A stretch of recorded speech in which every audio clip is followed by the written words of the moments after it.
ಎಲ್ರಿಗೂ ನಮಸ್ಕಾರ. ಎಲ್ಲರಿಗೂ ಉಷಾಂತರಂಗ ಯೂಟ್ಯೂಬ್ ಚಾನಲ್ಗೆ ಸ್ವಾಗತ. ಎಲ್ಲರೂ ಹೇಗಿದ್ದೀರಾ? ಐ ಹೋಪ್ ಎಲ್ಲರೂ ಕೂಡ ಆರಾಮಾಗಿದ್ದೀರಾ ಅಂದ್ಕೊಂಡಿದ್ದೀನಿ. ಯಾರ್ಯಾರೆಲ್ಲ ವೀಡಿಯೋಸ್ನ ನೋಡ್ತಾ ಇದ್ದೀರಾ ಪ್ರತಿಯೊಬ್ಬರಿಗೂ ಕೂಡ ಥ್ಯಾಂಕ್ ಯು ಸೋ ಮಚ್. ಯಾರೆಲ್ಲ ಹೊಸಬ್ರು ನನ್ನ ವೀಡಿಯೋಸ್ನ ನೋಡ್ತಾ ಇದ್ದೀರಾ ಅಥವಾ ಸಬ್ಸ್ಕ್ರೈಬ್ ಮಾಡ್ಕೊಳ್ಳೇ ನೋಡ್ತಾ ಇದ್ದೀರಾ ಅಂದರೆ ಉಷಾಂತರಂಗ ಯೂಟ್ಯೂಬ್ ಚಾನಲ್ನ ಸಬ್ಸ್ಕ್ರೈಬ್ ಮಾಡಿ. ಹಾಗೆ ಪಕ್ಕದಲ್ಲೇ ಬೆಲ್ ಐಕನ್ ಇರುತ್ತೆ, ಅಲ್ಲೂ ಕೂಡ ಆಲ್ ಅಂತ ಸೆಲೆಕ್ಟ್ ಮಾಡಿ. ನೆಕ್ಸ್ಟ್ ಹೊಸ ವೀಡಿಯೋ ಅಪ್ಲೋಡ್ ಆದಾಗೆಲ್ಲ ನಿಮಗೆ ನೋಟಿಫಿಕೇಷನ್ಸ್ ಬಂದಿರುತ್ತೆ. ನೀವು ಫ್ರೀ ಇದ್ದಾಗ ನನ್ನ ಎಲ್ಲ ವೀಡಿಯೋಸ್ನ ನೋಡ್ಬೋದು.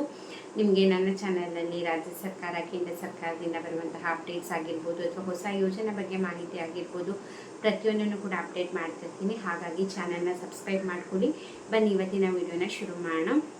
ಇವತ್ತಿನ ವಿಡಿಯೋದಲ್ಲಿ BPL ಕಾರ್ಡ್ ಹೋಲ್ಡರ್ಸ್ಗಾಗಿರ್ಬೋದು ಅಥವಾ ಅಂತ್ಯೋದಯ ಕಾರ್ಡ್ ಹೋಲ್ಡರ್ಸ್ಗಾಗಿರ್ಬೋದು ನಿಮಗೆಲ್ಲ ಭರ್ಜರಿ ಗುಡ್ ನ್ಯೂಸ್ ಅಂತಲೇ ಹೇಳ್ಬೋದು. ಹೌದು, ನೀವು ಆಲ್ರೆಡಿ ತಮ್ಮನೆಲ್ಲ ನೋಡಿರೋ ಹಾಗೆ BPL ಕಾರ್ಡ್ ಅಥವಾ ಅಂತ್ಯೋದಯ ಕಾರ್ಡ್ ಆಗಿರ್ಬೋದು ನಿಮಗೆ ಆದಾಯ ಮಿತಿ ಹೆಚ್ಚಿಗೆ ಆಗೋದ್ರ ಬಗ್ಗೆ ಒಂದು ಅಪ್ಡೇಟ್ನ ಕೊಟ್ಟಿದ್ದಾರೆ ಆಹಾರ ಇಲಾಖೆಯಿಂದ. ಏನದು ಅಪ್ಡೇಟ್ ಅಂದರೆ, ನಾನು ಇದ್ರ ಬಗ್ಗೆ ಹಿಂದೆ ವೀಡಿಯೋಸಲ್ಲೂ ಕೂಡ ನಾನು ನಿಮಗೆ ತಿಳಿಸಿದ್ದೆ.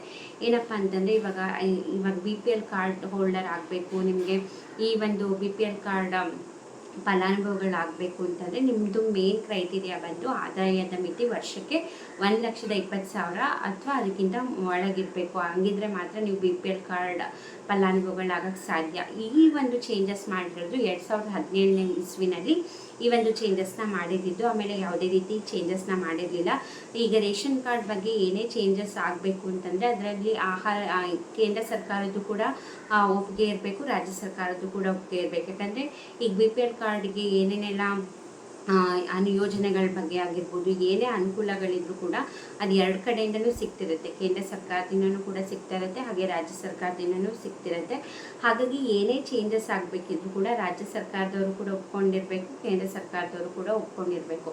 ಈಗ 2017ನೇ ಇಸ್ವಿನಲ್ಲಿ ಏನು ಮಾಡಿದ್ರು, BPL ಕಾರ್ಡ್ಗೆ 1,20,000 ಅಥವಾ ಅದಕ್ಕಿಂತ ಒಳಗಿದ್ರೆ BPL ಕಾರ್ಡ್ಗೆ ಫಲಾನುಭವಿಗಳು ಅಂತ ಫಿಕ್ಸ್ ಮಾಡಿದ್ರು. ಅದಾದಮೇಲೆ ಯಾವುದೇ ರೀತಿ ಚೇಂಜಸ್ ಇರಲಿಲ್ಲ. ಅದೇ ರೀತಿ ಅಂತ್ಯೋದಯ ಕಾರ್ಡ್ಗೂ ಕೂಡ ಇಷ್ಟು ಅಂತ ಲಿಮಿಟ್ ಇರುತ್ತೆ.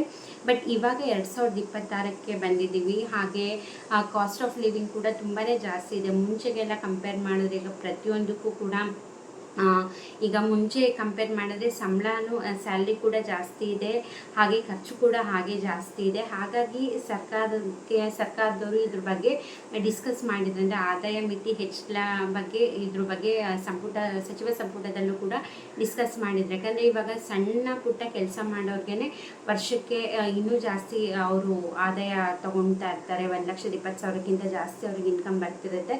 ಬಟ್ ಅವ್ರಿಗೆ BPLಗೆ ಅರ್ಹತೆ ಇರುತ್ತೆ.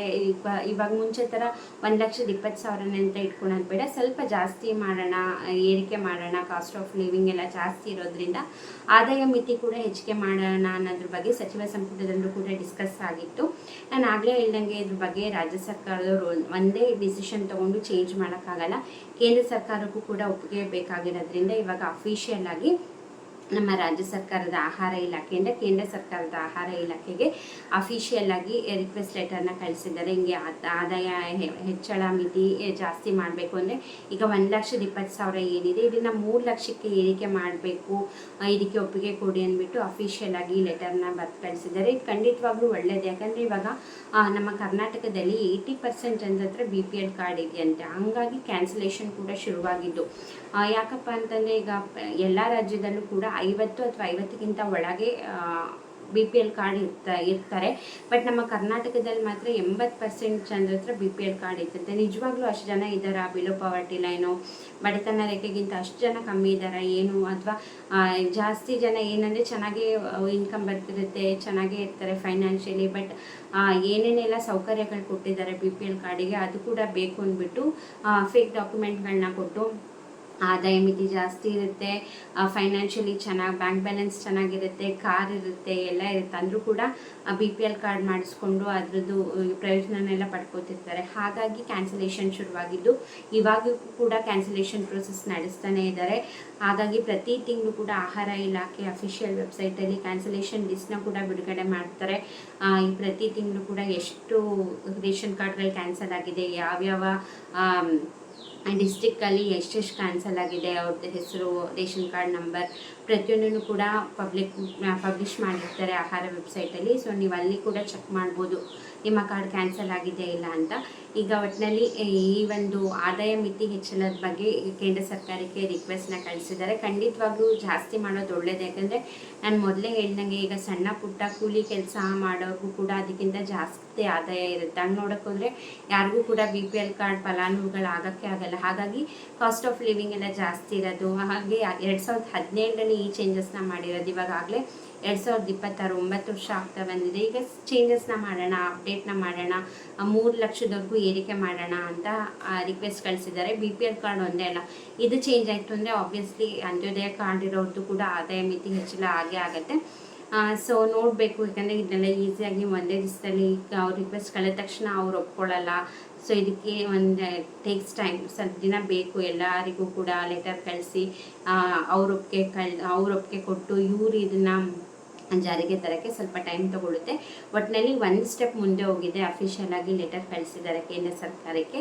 ಈ ಒಂದು ಚೇಂಜಸ್ ಮಾಡೋದ್ರ ಬಗ್ಗೆ ನಿಮ್ಮ ಅಭಿಪ್ರಾಯ ಏನು ಅಂತ ಕಮೆಂಟ್ ಮಾಡಿ. ಖಂಡಿತ ನನ್ನ ಪ್ರಕಾರ ಒಳ್ಳೆಯದೇ. 3 ಲಕ್ಷಕ್ಕೆ ಏರಿಕೆ ಮಾಡಿದ್ರೆ 1,20,000 ಇತ್ತು, ಈಗ 3 ಲಕ್ಷಕ್ಕೆ ಏರಿಕೆ ಮಾಡಬೇಕು ಅಂತ ಲೆಟರ್ ಕಳಿಸಿದ್ದಾರೆ. ಈ ಥರ ಚೇಂಜಸ್ ಮಾಡಿರೋದ್ರ ಬಗ್ಗೆ ನಿಮ್ಮ ಅಭಿಪ್ರಾಯ ಏನು ಅಂತ ಕಳಿಸಿ. 3 ಲಕ್ಷಕ್ಕೆ ಅಂತ ಹೇಳಿದ್ದಾರೆ, 3 ಲಕ್ಷನೇ ಇರಲ್ಲ ಅಥವಾ ಇನ್ನೂ ಜಾಸ್ತಿ ಮಾಡಬೇಕಾ ಅಥವಾ 1,20,000 ಇರಲ್ಲ, ಏನು ಅನಿಸುತ್ತೆ, ನಿಮ್ಮ ಅಭಿಪ್ರಾಯ ಏನು ಅಂತ ಕಮೆಂಟ್ ಸೆಕ್ಷನಲ್ಲಿ ತಿಳಿಸೋದನ್ನ ಮರಿಬೇಡಿ. ಇನ್ನು ನೆಕ್ಸ್ಟ್ ಹೇಳೋದಾದರೆ ತಿದ್ದುಪಡಿ ಆಗಿರ್ಬೋದು, EKYC ಆಗಿರ್ಬೋದು, ಯಾವುದು ಕೂಡ ಈಗ ಮಾಡ್ತಾ ಇಲ್ಲ. ಈಗ ಸದ್ಯಕ್ಕೆ ಸ್ಟಾಪ್ ಮಾಡಿದ್ದಾರೆ.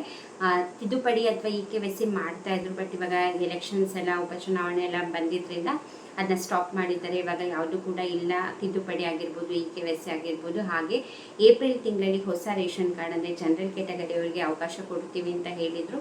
ಬಟ್ ಈಗ ಅದ್ರ ಬಗ್ಗೆ ಕೊಡೋದು ಡೌಟ್ ಇದೆ. ಈ ತಿಂಗಳು ಅಥವಾ ಮುಂದಿನ ತಿಂಗಳಾದರೂ ಕೊಡುವಂಥ ಸಾಧ್ಯತೆ ಇದೆ. ಬಟ್ ಇವಾಗ ಅದ್ರ ಬಗ್ಗೆ ಅಪ್ಡೇಟ್ ಬಂದಿಲ್ಲ. ಏಪ್ರಿಲಲ್ಲಿ ಕೊಡ್ತೀವಿ ಅಂತ ಹೇಳಿದರು, ಬಟ್ ಈಗ ಅಪ್ಡೇಟ್ ಕೊಟ್ಟಿಲ್ಲ. ಹಾಗೆ ನೆಕ್ಸ್ಟ್ ಯಾವಾಗ ಕೊಡ್ತೀವಿ ಅನ್ನೋದ್ರ ಬಗ್ಗೆ ಕೂಡ ಮಾಹಿತಿ ಇಲ್ಲ. ಖಂಡಿತ ಲಕ್ಷಾಂತರ ಜನ ಕಾಯ್ತಾ ಇದ್ದಾರೆ ಹೊಸ ರೇಷನ್ ಕಾರ್ಡ್ಗೆ ಅವಕಾಶ ಕೊಡಲಿ ಅಂದ್ಬಿಟ್ಟು. ಯಾಕಂದರೆ ನಿಮಗೂ ಕೂಡ ಗೊತ್ತಿದೆ, ಕೇಂದ್ರ ಸರ್ಕಾರದಿಂದ, ರಾಜ್ಯ ಸರ್ಕಾರದಿಂದ ಸಾಕಷ್ಟು ಯೋಜನೆಗಳಿದೆ, ಸಾಕಷ್ಟು ಅನುಕೂಲಗಳನ್ನ ಮಾಡಿಕೊಟ್ಟಿದ್ದಾರೆ.